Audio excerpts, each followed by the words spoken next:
Salve, minha gente! Sejam bem-vindos a mais um Bíblia para Preguiçosos. Eu sou Eric Camacho e vamos retomar a leitura do segundo livro das Crônicas, no capítulo 26. Antes disso, assista o vídeo até o final e deixe o seu like. Vamos lá?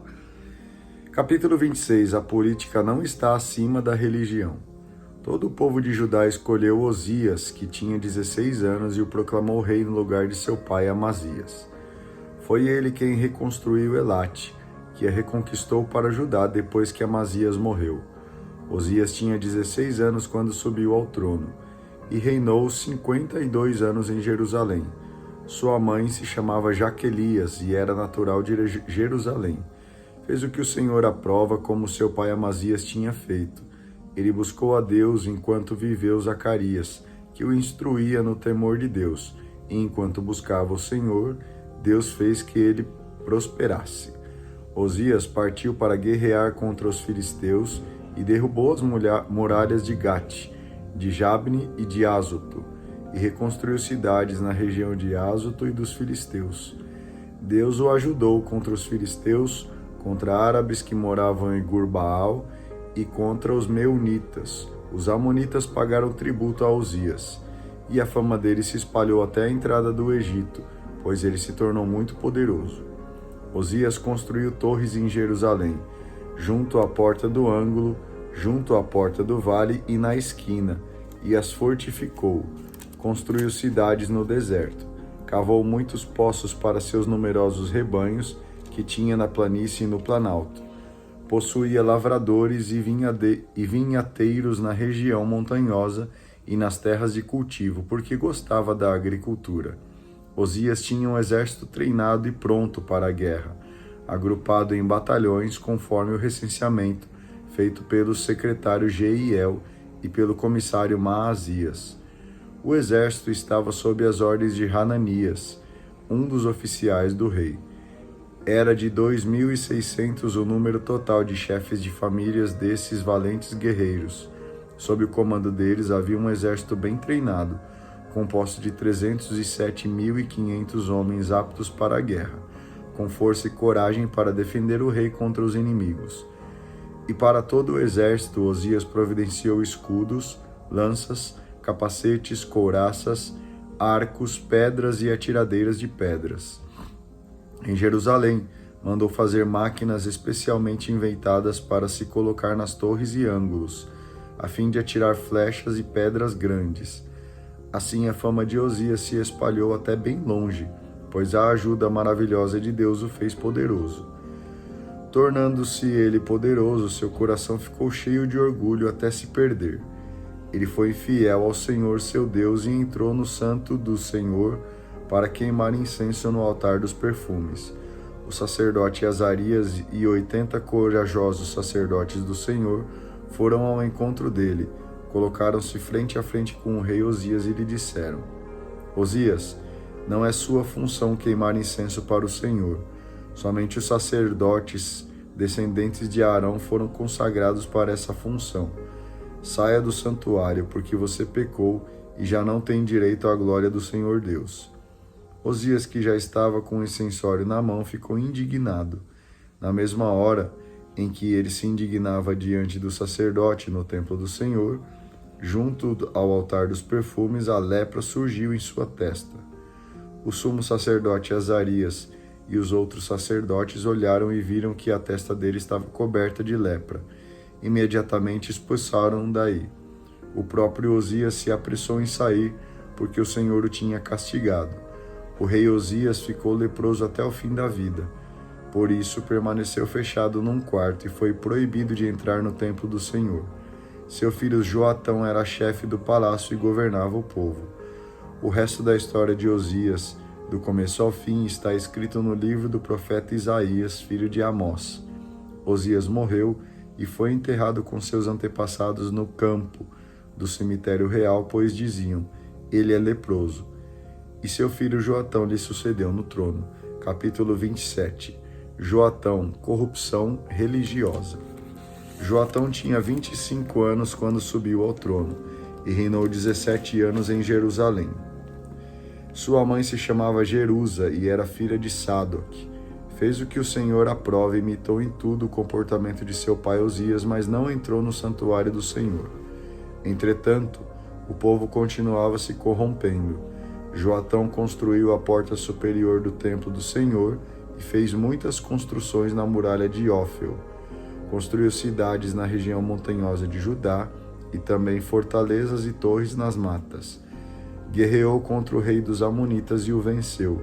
Neste ano, os amonitas pagaram o tributo de 3.400 quilos de prata, 5.000 sacas de trigo e 5.000 de cevada. Isso foi o que os amonitas tiveram que pagar nesse ano e nos 2 anos seguintes. Joatão adquiriu esse poder porque o seu caminho era firme diante do Senhor, seu Deus. O resto da história de Joatão, suas guerras e obras, tudo está escrito nos anais dos reis de Israel e de Judá. Tinha 25 anos quando subiu ao trono e reinou 16 anos em Jerusalém. Depois Joatão morreu e foi enterrado na cidade de Davi, e seu filho Acás lhe sucedeu no trono. Capítulo 28. Acás, aliança com os poderosos. Acás subiu ao trono com 20 anos e reinou 16 anos em Jerusalém. Não fez como seu antepassado Davi, o que o Senhor aprova. Imitou o comportamento dos reis de Israel, fazendo estátuas para os ídolos.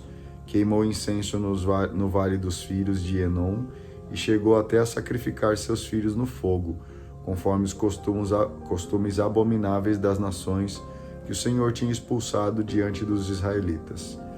Ofereceu sacrifícios e queimou incenso nos lugares altos, nas colinas e debaixo de qualquer árvore frondosa. O Senhor, seu Deus, o entregou nas mãos do rei Aram, que o derrotou. Capturou muitos prisioneiros e os levou para Damasco. O Senhor também o entregou nas mãos do rei de Israel, que lhe causou grande derrota. Faceia, filho de Romelias, matou em Judá 120.000 valentes guerreiros num só dia, porque eles tinham abandonado o Senhor, Deus dos seus antepassados. Zecre, valente de Efraim, matou Maasias, filho do rei, e Ezricam, chefe do palácio, e também Elcana, o segundo do rei. Os israelitas capturaram dentre seus irmãos 200.000 prisioneiros entre mulheres, filhos e filhas, além de se apoderarem de muitos despojos que levaram para Samaria. Aí havia um profeta do Senhor chamado Oded.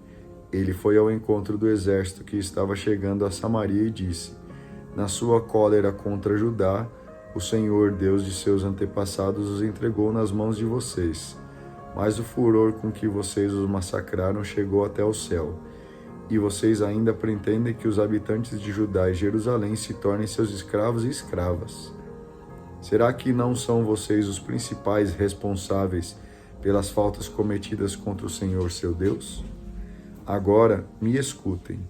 Devolvam os prisioneiros que vocês capturaram dentre seus irmãos, porque o furor da ira do Senhor ameaça vocês. Então alguns chefes efraimitas tomaram a iniciativa. Eram eles: Azarias, filho de Joanã, Baraquias, filho de Mosolamote, Ezequias, filho de Selum, e Amassa, filho de Radali. Eles se colocaram contra os que estavam voltando da guerra e disseram: Não tragam para cá esses prisioneiros, porque seríamos culpados diante do Senhor. Vocês procuram aumentar ainda mais os nossos pecados e faltas quando nossa culpa já é pesada e o furor da ira do Senhor ameaça Israel. Então, os soldados entregaram os prisioneiros e despojos para os chefes e para toda a comunidade, que indicaram nominalmente homens para cuidarem dos prisioneiros. Com as roupas e sandálias dos despojos, eles vestiram os que estavam nus, deram comida e bebida para eles, curaram seus ferimentos, montaram em burros todos os que não podiam andar e os levaram até Jericó, a cidade das palmeiras, para junto dos irmãos deles. Em seguida voltaram para Samaria. Nessa época, o rei Acás mandou pedir ajuda ao rei da Assíria. Os edomitas tinham invadido Judá e capturado prisioneiros. Também os filisteus tinham feito incursões nas cidades da planície e no Neguebe de Judá.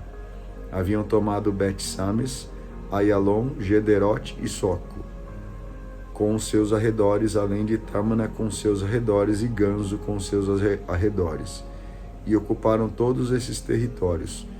De fato, o Senhor estava humilhando Judá por causa de Acaz, rei de Judá, pois ele levava o povo a extraviar-se e era infiel ao Senhor. No entanto, chegou Teglat-Falazar, rei da Assíria, não para ajudar, mas para o agredir e cercar. Acaz tinha tomado parte dos bens do templo do Senhor, do palácio e dos altos funcionários para dar ao rei da Síria, mas isso não foi de nenhuma ajuda. Mesmo durante o cerco, o rei Acaz continuou na sua infidelidade ao Senhor, oferecendo sacrifícios aos deuses de Damasco que o haviam derrotado. Acaz dizia: os deuses dos reis de Aram os ajudaram na guerra. Por isso eu ofereço sacrifícios a eles para que eles me ajudem também. Esses deuses acabaram tornando-se uma armadilha para Acaz e para todo Israel. Acaz ajuntou todos os objetos do templo de Deus e quebrou tudo. Mandou fechar as portas do templo do Senhor e construiu altares em todas as esquinas de Jerusalém. Construiu lugares altos em todas as cidades de Judá para queimar incenso aos deuses estrangeiros, provocando assim a ira do Senhor, o Deus dos seus antepassados. O resto da história de Acaz e tudo o que ele fez do começo ao fim, tudo está escrito nos anais dos reis de Judá e de Israel. Acaz morreu e foi enterrado na cidade de Jerusalém, mas não o colocaram no sepulcro dos reis de Judá. Seu filho Ezequias lhe sucedeu no trono. Muito bom. Obrigado a você aí que acompanhou a leitura desses 3 capítulos aqui comigo. A gente se vê no vídeo de amanhã. Não esqueça de deixar o seu like e de fazer um comentário aí. Um grande abraço e tchau.